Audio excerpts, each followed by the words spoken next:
దానికి కావాల్సిన ingredients carrot, gobi, పుదీనా, onions, tomato, green peas, green chillies, capsicum, ఆలు. వెజిటబుల్ పలావ్ స్టార్ట్ చేసే ముందు పలావ్ కావాల్సిన గ్రేవీ ఇది. పచ్చి కొబ్బరి తీసుకోండి, రుచిగా ఉంటుంది.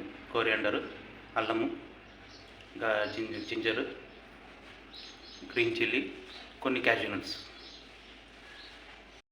కలిపి ఫైన్ పేస్ట్ చేసుకోండి. కావాల్సిన ఆకు ఇది బిర్యానీ ఆకు, చెక్క, లవంగము, కార్డమము అవన్నీ అంటారు కదా, అవన్నీ మీరు ఏమైనా వేసుకోవచ్చు.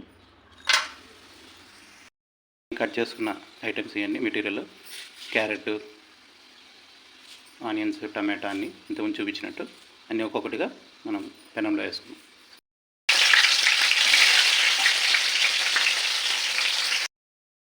పేస్ట్ మనం ముందుగా కొట్టుకొని పెట్టుకున్నాం కదా రైస్లోకి అది వేస్తాం. పావు మసాలా పౌడర్ ఇది కూడా తగినంత వేసుకోండి, మీకు కావాల్సి మిక్స్ చేసేసుకొని కొంచెం వేగిన తర్వాత అంటే మనకు పలావ్కి కావాల్సిన రైస్కి ఎంత వాటర్ అవసరమో అంత వాటర్ని దీంట్లో పోసుకోవాలి. ఏమంటే కొంచెం వేగాలి, మసాలా పచ్చిగా ఉంటుంది కాబట్టి. మనం పలావ్ రైస్ ఎట్లా మనం గ్రేవీ అది ఉడుకుతుంది, ఈ లోపల మనం కర్రీకి రెడీ చేసుకుందాం. దానికి కావాల్సినవి కర్రీకి రెడీ చేసిన మసాలా కొబ్బరి, అల్లము, తెల్లవాయలు, పచ్చిమిర్చి, టమాటా, కొంచెం కొరియాండర్, ఇదంతా గ్రైండ్ చేసుకోవాలి. కర్రీకి గ్రేవీ కావాలి కాబట్టి ఇది వేయించి బాగా ఫైన్గా వేయించి మనం దాన్ని గ్రైండ్ చేసుకోవాలి పేస్ట్గా. దానికి కర్రీ కావాల్సిన ఇంగ్రీడియంట్స్ క్యారెట్, బీన్స్, మనం క్యాప్సికమ్, ఆనియన్స్, ఆలు, ఇంకా మీకు ఏమైనా కావాల్సింటే గోబీ ఏమైనా వేసుకోవచ్చు. ఎసరు నీళ్ళు అన్నీ బాగా కాగాయి, ఉడుకుతున్నాయి చూడండి బాయిలింగ్. దీంట్లో మనకు కావాల్సినంత సాల్ట్, నేను రాక్ సాల్ట్ వాడుతున్నాను. నేను ఒక 2 టేబుల్ స్పూన్స్ ఆఫ్ నెయ్యి,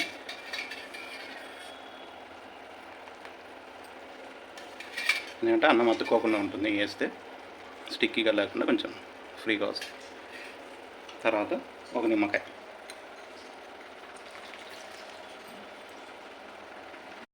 ఆల్రెడీ నేను వాష్ చేసి పెట్టుకున్న రైస్, మీరు బాస్మతి అయినా వాడుకోవచ్చు. దీంట్లో నేను మామూలు రైస్ వాడుతున్నాను. దీనికి రైస్కి నేను 4 కప్స్ ఆఫ్ రైస్కి 8 కప్స్ ఆఫ్ వాటర్, అంటే ఏ కప్పుతో రైస్ తీసుకుంటే ఈ గ్లాస్ కానీ రైస్ తీసుకుంటే దానికి తగ్గ వాటర్. రైస్ వేసాము, కొంచెం ఒక్కసారి మన గెట్టుతో అంతా తిప్పుకున్న తర్వాత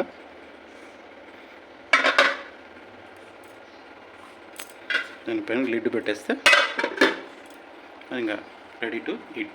కుక్ అయిన తర్వాత మళ్ళీ నేను చూపిస్తాను మీకు. కర్రీ కోసం కుక్కర్ పెట్టాను. కుక్కర్లో కొంచెం ఆయిల్ వేసి 4 గింజలు, బిర్యానీ ఆకు వేసాను. కొంచెం చిట్టుపట్టిన తర్వాత మనం తీసి పెట్టుకున్న వెజిటేబుల్స్ కట్ చేసి పెట్టుకున్నట్టన్నీ దీంట్లోకి మిక్స్ చేస్తాం. టమాటా, వెల్లుల్లి, అల్లము, పచ్చిమిరపకాయ, కొంచెం కొత్తిమీర వేసి పేస్ట్ చేసాం కదా, అది ఆ పేస్ట్ ఇది వేయించి బాగా పేస్ట్ ఇది, అది మనం కావాల్సిన వెజిటేబుల్స్లో తీసుకున్నాం కదా దాంట్లో వేసేసుకోవాలి. సాల్ట్, కొంచెం మిరప్పొడి, red chilli, garam masala 3 mix చేసి ఉండేది. మీకు ఎంత అవసరమో తగినంత వేసేసుకోండి.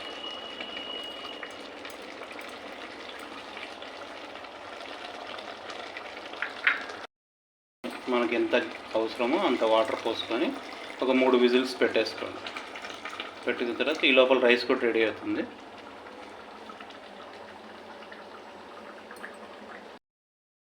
వేడివేడిగా vegetable pulao with curry, mixed veg curry లాగా విత్ రైతా. మీరు మామూలుగా తెలుసు కదా తయారు చేసుకోవడం, లేకపోతే ఇంకో రోజు ఇంకో వీడియో పెడతాం. Thank you.